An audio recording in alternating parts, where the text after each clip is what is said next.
All right, good morning, guys. It's a new day. It's April 10th. It's a little chilly this morning, so have the fire going. Kind of getting things ready here to start planting some seeds. It's not overly cold out, but we're gonna take a walk outside. There's some stuff I want to discuss with you guys about. Check this out. This is the new mole trap that I purchased. Mole season's coming up on us pretty fast, and there's a lot out in my pasture, so we're gonna start hitting the moles hard. This is your typical mole trap here we're gonna be setting, but as you can see a little. Can you see that little flap in there? Those usually tend to, when the moles go in there, they usually trigger it, but they bite on there, and since they're plastic, they usually break. And at $20 a pop,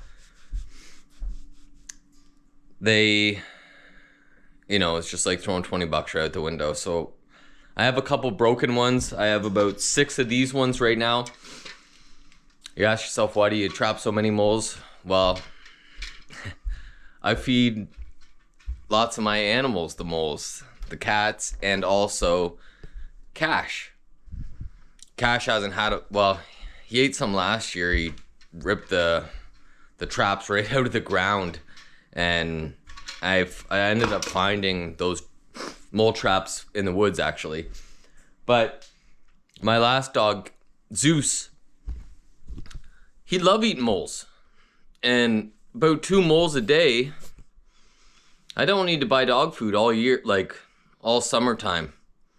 Spring, summer, and fall, I can feed them a strict mole diet. And, that's a high protein, high nutrient, real food. I do have a bag of dog food here for Cash as well, but I usually don't like feeding him like processed food. I try and give him, in the fall and the winter time, as much of my hunting remains from deer or even roadkill when it's frozen on the side of the road. I have a permit that allows me to pick up dead deer and bring them home. I once found a dead calf moose. I brought it home. My dog Zeus ate it for 2 months.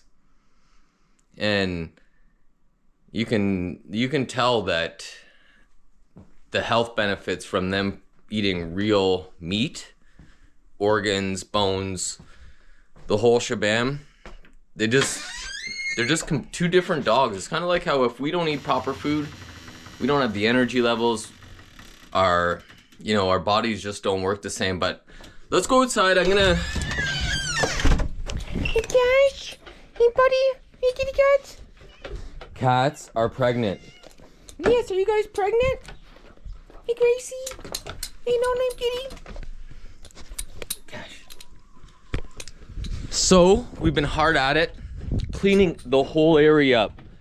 Now I messed up. Like I've never had a front walkway that I had built out of concrete, right? But I had put some salt on it over winter time. I had no idea. Kind of lifted some of the top on the. Yes, Cash. Trying to make a little video here, buddy. Lifted some of the. This is kind of what happens. It kind of pops. Had no idea. Anyway, so if you guys have concrete, definitely do not put any.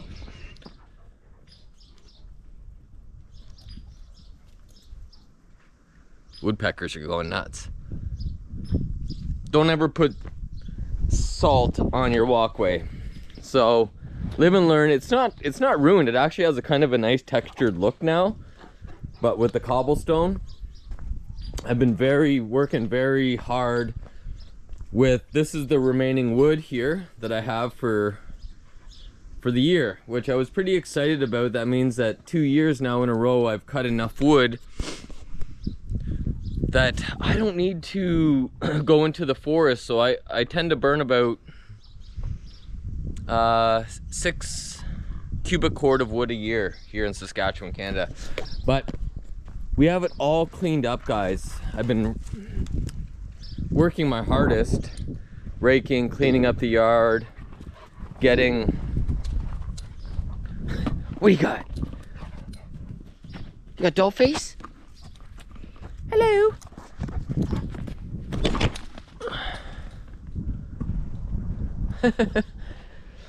Working really hard getting this whole area cleaned up.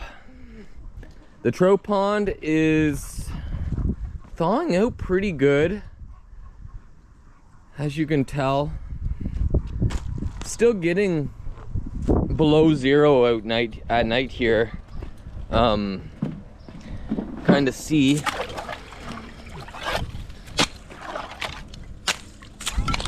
But it is thawing out quite nicely. I think we still probably have about 2 feet of ice to melt in there. Froze about 3 feet when I drilled a hole in there to see if the brook trout had survived, but it was too dark underneath there that this GoPro camera couldn't really see anything, unfortunately. So I don't know if the trout survived, but we have 100 more coming in on the 15th of this month, so only in 5 days they'll be available. But the pond's not thawed out enough, we won't be able to put the trout in. Something else I want to talk with you guys about is my chickens. I think we're going to make, or I'm going to make, a chicken tractor this year. The free ranging is great, but they absolutely ruin everything. Chickens literally scratch, defecate on everything. The deck, my walkway. They scratch all the stones. I've, been kind of working hard on these landscapes, but they scratch all the stones out. They get in the gardens like crazy. And for me, it's just, I see a lot of my efforts kind of just dwindling away day by day with these little T-Rexes running around. I'd raked all the garden beds out, prepped the whole garden, which I'm pretty excited about. The whole garden's ready. It's still frozen, the beds are still frozen. Those tomato planters are still frozen into the bed, so I know that there's still quite a bit of frost in the ground. We cracked the root cellar open, we got the dehumidifier going. I have a load of stones coming in for here. So we're gonna finish this project off this year, guys. Get all this black rubber covered up. I think I might pack it full of clay and then put the nice stones on top, just for some organic filtration for, there's tons of little insects and minnows that go in this river system. So in terms of the chicken tractor, I think I have I think back here, I'm not sure if it will work, but my idea was to just reuse, this is the danger zone. Right here, my friend brought this over, and it's been sitting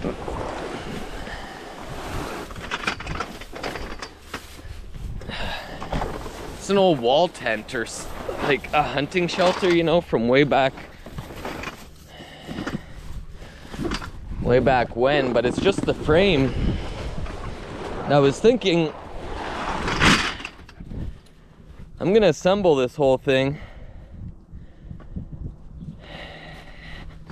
covered in some chicken wire, and then hopefully maybe have some meat birds out here. I don't really know how much work I can really do this season, but that's kind of the game plan. So let's go inside. We'll go plant a couple seeds, flowers, and also vegetable seedlings. Get them started. Kind of like to have some nice plants about that big, maybe 5 inches before May 2-4. That's kind of the safe boundary zone for out here for planting your seedlings in, because we can get frost all the way up until the end of May.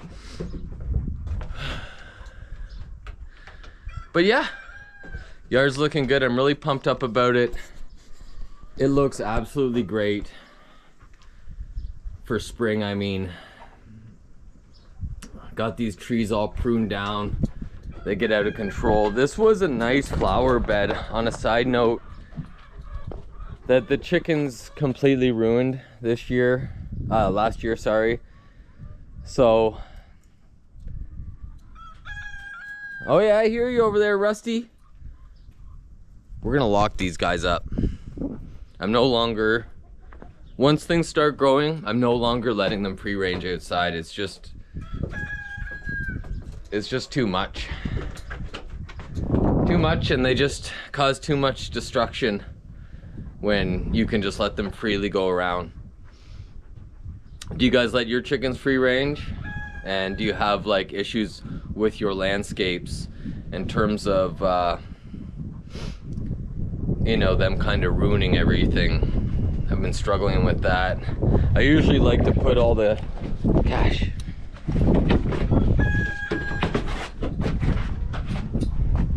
all the leaves and stuff at the base of the trees to naturally decompose at the base.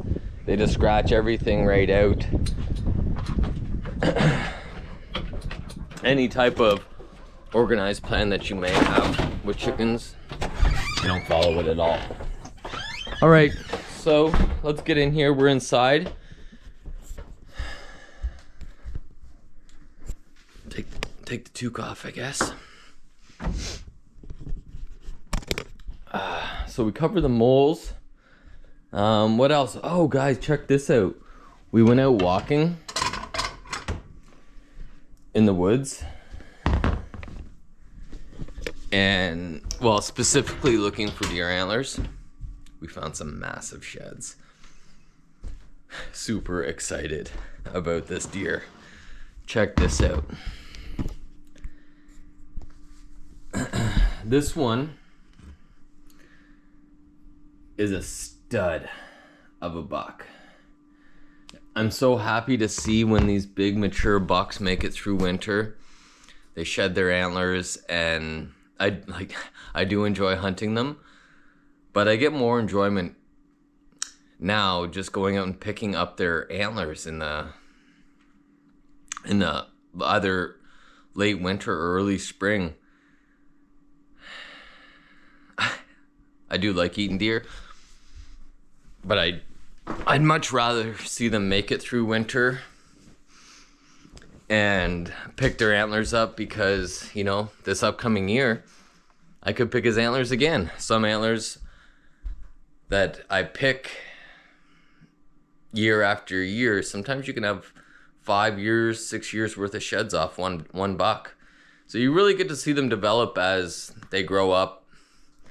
But yeah, these sheds, oh, it's a big set. This one you can still see, still has some blood on the bases. Now, deer antlers fall off every year. Horns, things like sheep, goats, cows, they have horns, right? They don't fall off. Moose, elk, deer, mule deer have antlers, and they shed them every year, which is cool. So this deer, even though he doesn't have his antlers any longer, is still alive, and he'll grow a new set the following early summer. He'll start growing them in velvet, and then they they get rid of that velvet when it's time for, you know, getting ready for the breeding season. But yeah, pretty cool about those sheds. I was like, you can see the mass on this thing, eh? Just some big deer sheds. Super pumped up about that. All right, let's dive into some of these seeds here. Okay, so I'm thinking, now I know some people are really hot and horny about organic and this, that, and the other thing, but to me, these are the seeds that I have, and this is what I'll probably grow for the next lot of years, is just the seeds that I've collected over, you know, 5 or I don't know how many years, but we're gonna start growing some cold weather stuff, some broccoli, some arugula, some Swiss chard, some of these asparagus. I do have asparagus already in a raised bed, but I'd like to grow a little bit more. Just some cherry tomatoes. Oh, these are some Brussels sprouts here, some sugar babies. Just start some basic stuff, and also start some flowers. I have quite a bit in here. I like to do a lot of perennial flowers, but the chickens, like I say, have been ruining most of my flower beds just by scratching so much. So we're gonna get this up and going. Get some of these flowers going. One for herbs, one for vegetables, and then we're gonna do a flower one over there too. We'll get those set up and just sit by the fire here, relax, have a little bit of coffee, and plant some of these seeds. These are just some cheap trays that I had purchased. I like to water from, I don't like pouring the water on the top. I like to just kind of pour the water in here and let the water absorb into the soil naturally. And I had done that quite a few days ago.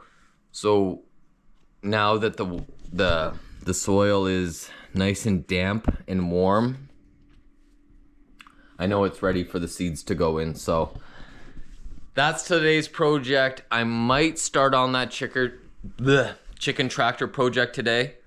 Got the butt wipe there.